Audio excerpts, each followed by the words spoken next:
Hey there, I'm going to take you guys through everything I went through to remove the engine on my 1994 Jeep Wrangler YJ with an inline 6. Here I'm draining the coolant. I just opened the petcock on the bottom of the radiator. Now we pop the radiator cap to let that coolant drain a little bit quicker. Now I'm underneath draining the oil. I could have driven this Jeep up to this point. The only prep work I had done was disconnected the battery, but nothing else. Now I'm working on the fan shroud. There's 4 bolts to remove that fan shroud and get that out of the way. Next, I move on to the radiator hoses. Enough coolant has drained down now, so I can go ahead and safely remove that top radiator hose, get it completely out of the way. Next, I move on to the heater core hoses here. There's 2 hoses, and I remove those spring clamps, get those out of the way. You'll see me labeling things as I go along. We'll talk about that again. I'm meticulous about labeling things because I forget how things go back together, so I'm really a fanatic about labeling. Once those heater core hoses are both disconnected here, I get them tucked up out of the way, and I can move on to the next thing. I close the petcock on the bottom of the radiator because all the coolant is drained out, and I can remove that lower radiator hose. Once that lower radiator hose is out of the way, I move on to the radiator itself. There's 6 bolts, 3 on each side. The power steering pump reservoir is also in the way there, and I pull that out of the way. I just removed a shovel that I had underneath there too. More labeling, starting to remove some vacuum hoses and get the air box out of the way. Now I can move on to the rest of the radiator bolts here in just a second. Here we go. The rest of the radiator bolts, all 6 of them are out of the way. Actually dropped one of them down into the coolant and had to fish it out. But once all those bolts are out, now the overflow, the fluid reservoir overflow, and the radiator will lift out of the way, and the fan shroud. Now I move on to a little more electrical, and at this point I remember, oh yeah, I wanted to hit some things with some PB blaster. Here I come with the PB blaster, hitting the engine mounts and the exhaust bolt because those can be a bugger. So next I'm trying to take the accessory bolt off, loosening the power steering pump. That power steering pump will kind of move back and forth so you can get that belt off. We are going to take that power steering pump completely off and just strap it out of the way. We're not going to disconnect the hoses off of it though. Leave those hoses connected, but go ahead and take all the mounting bolts out and pull that power steering pump up out of the way. Now I'm putting bolts back in place. That's another thing I do when I remove bolts. If I can, put them back in place. That way I don't lose any bolts and I know where things go. Now I'm removing the power steering bracket because that is attached to the intake manifold, which has to come off to take the intake manifold off. More labeling. I told you I was a fanatic about that. Here I'm removing the oil filter because it has to come out of the way because it's going to kind of be in the way. Next I move on to some more hoses and electrical, just getting that stuff off of the intake manifold in preparation for the removal of that. Now I'm looking at the throttle cable. The throttle cable has to come out of the way. There's just 3 little bolts on there that come off really easy. And then I can pull the throttle cable up and out of the way. Now I'm working on the fuel injectors. The wiring to them, I'm just unclipping them because I'm going to fold all of this electrical up out of the way. You'll see that in just a moment.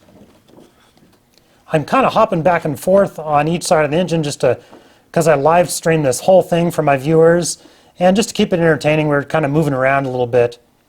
So here I'm removing a little more electrical off the top of the intake manifold, and then jump over to the other side, removing all the spark plug wires, and we're going to remove the distributor cap and just get that whole assembly out of the way. Now I move on to some more of the wiring that's just attached near the valve cover. Some of those bolts had to come out of the way. Now I'm working on the wiring to the, just some other wiring, just tucking that up out of the way. Then I move on to the wiring for the alternator. There's like 4 little bolts on that to pull that wiring off. All this wiring is going to fold up off the engine as one big unit. We're almost there. More labeling. Like I said, fanatic about labeling because I want to remember how all this goes back together because I got to do that for my stroker build. Here I'm removing the ground. There's a ground over to the engine block. Get that out of the way. Now I'm underneath working on the starter and the wiring for the starter. The starter has to come completely out, disconnect that wiring, label it, of course. And now I should have the starter completely removed. All that wiring can get folded up. I bungee corded out of the way, up onto the hood. And that big mess is out of the way. Everything's labeled so I know exactly where it goes back together. There's the starter. Now I move on to the intake manifold side here. There we go, removing some more vacuum hoses and labeling things again.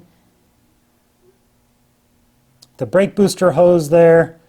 And now I'm working on a ground wire to the engine block, or to the head. It's to the top bolt of the back top bolt on the head there. Label that ground, get it out of the way. Now there's a fuel line bracket here because we're going to remove the fuel lines off of the intake manifold. Get that little bracket out of the way.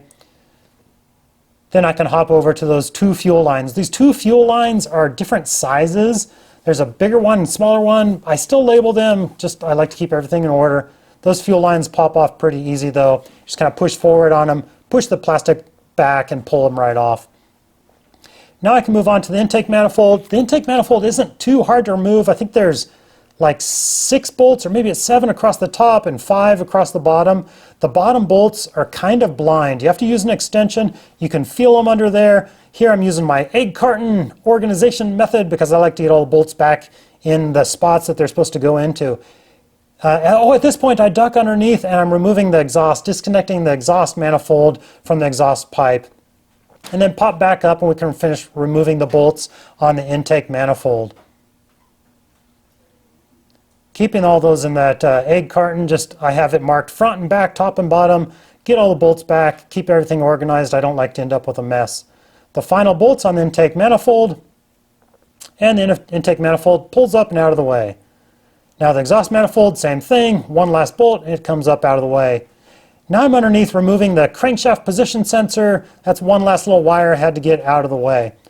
Hop on over to the other side. Now we're working on the alternator. I think it had just 2 bolts to remove the alternator itself. One was a mounting bolt, the other one was a through bolt. Get those 2 bolts out of the way. There's our alternator off. Then the alternator bracket has to come off, mounting bracket has to come off. That's one of our lifting points. These brackets are aluminum. You cannot lift the engine from these aluminum parts. You need a good grade 8 bolt into the engine block like I'm doing here to put your chain on to lift that engine. You're going to be lifting a lot of weight. So here I've got my chain in place into the alternator bracket mounting point, and then on the driver's side, one of the back intake manifold bolt mounting points. Got my cherry picker up over in place to take a little bit of weight off so I can start working on the engine mounts. Here I'm just taking the bolt off of the engine mount, not the through, or just the nut, not the through bolt. Just taking the nut off, getting in preparation, thinking of how I want to do this. Because at the top, now we've got the engine mounted to the transmission. This is the battle. The top 2 bolts on this engine mount are these E12s. You have to have a special socket or a special wrench, E12, to get on these. Now I think with this swivel socket wrench I have, I think I'll be able to get it on there. So I'm kind of fighting on the passenger side, thinking about how I want to do this, if I have enough room to get to it. I decided to go back underneath, remove the rest of the transmission to engine mounting bolts. There's like, what, 1, 2, 3, 4, 5, like 6 other bolts that have to come off underneath there. Those are all pretty easy to get to. So I'm down there underneath, removing the rest of those bolts. Then I come back up to the top here, and I try to get to the driver's side E12. There's 2 E12s on the top, and you'll see me here in just a second. I was fighting with that. I need a little bit more room, so I decided to take the through bolts out on the engine mounts, take those engine mounts completely out. Once I have all the weight lifted off, so the engine, the cherry picker is supporting the weight of the engine, and I can kind of go up and down with it a little bit. Once that through bolt, you can kind of twist it. You know, you have the weight off of the engine mount, and the through bolt will just pull right out. Now onto the driver's side, same thing. Go ahead and remove that through bolt. You might have to, because the driver's side and passenger side have a little bit different weight on them, you might have to move your cherry picker a little bit. and then that other engine mount will come all the way out. One bolt on the top, one bolt on the bottom, and it pulls out. Now I've got a little bit more room. I can drop the engine down a little bit more, give me another shot to try to get at these E12s, the two top bolts on the engine to transmission mount. Why they put E12s in here, I have no idea. I tried multiple different positions with my flexible socket wrench, and I'm just really struggling to get a good bite on there, to get that socket on there with enough pressure where I can push on it without it slipping off. And I was just really struggling. I don't want to have to drop the skid plate and transmission and lower the whole assembly, so I'm fighting with this, just trying to get to it. Eventually here you'll see I come to my senses and decide, you know what, I just need to, I think this is the point right here. I give up, I decide, okay, I need to drop the skid plate, raise the engine up to take pressure off of the transmission. So the skid plate on these YJs supports the weight of the transmission. So you have to remove 3 transmission to skid plate bolts underneath and then support the transmission. Then you can take the 6 skid plate bolts out and drop your skid plate out. Be sure to support your transmission and transfer case separately though, because you don't want the whole assembly to fall down on you. That skid plate is supporting that weight. Now with that skid plate down, I can lower the engine down farther. And here I try to get to those E12s again, because I've lowered it down another inch, but I still can't quite get a good bite on those bolts. So I decide to remove the engine mounting brackets on the driver's side and passenger side. There's 3 bolts on each side. So I'm removing those because once those engine mounting brackets on the engine are off, then I'll have a lot of freedom to go up and down with this engine to really give me access to those E12s. Why the engineers put E12s on the top of the transmission, please somebody tell me. I have no idea. Let's use a different bolt on the top of the transmission. Why? If I could have gotten a box end wrench on that, wouldn't have had to do all this.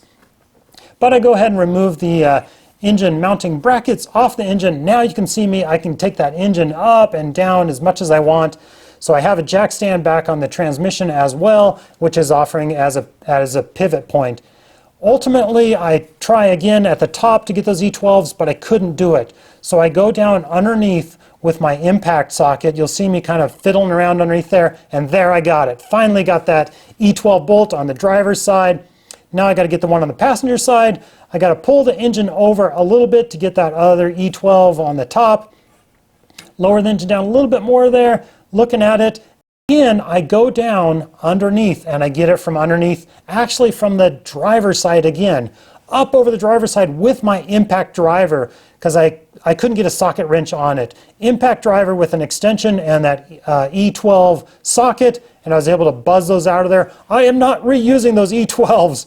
Once both of those E12s are out though, now the engine is separated from it's not bolted up to the transmission. Now you got to pull them apart. They can be a bit stuck, but now everything is free. I can go ahead and move the cherry picker up and down. You're trying to find the angle where there's not any tension on the input shaft, and there's 2 dowels attached to the transmission, and you just got to kind of find that sweet spot, wiggle it back and forth. You'll start to see a little bit of a gap between the engine and transmission. If you get down underneath there and look, you'll start to see it slowly separating, and just keep wiggling and fighting up and down just little bits with the cherry picker until you find that sweet spot back and forth.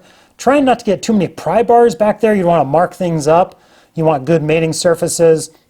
So just lots of up and down, wiggling back and forth. And as you can see right here, I broke it loose. Finally, the engine is separate from the transmission. Slowly jacking it up. The one thing I would have done different here is the fan. I would have removed the fan. I think it's just 4 bolts, or maybe it's 6. I'd have to look at it. The fan comes off pretty easy, but it made for a super tight fit pulling it out of here.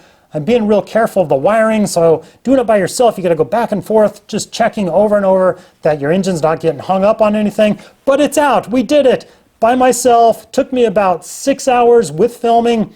If I did it again without filming, it'd probably take me maybe 4 hours, but got it done in one shot. Thank you guys so much for watching. Leave a comment down below.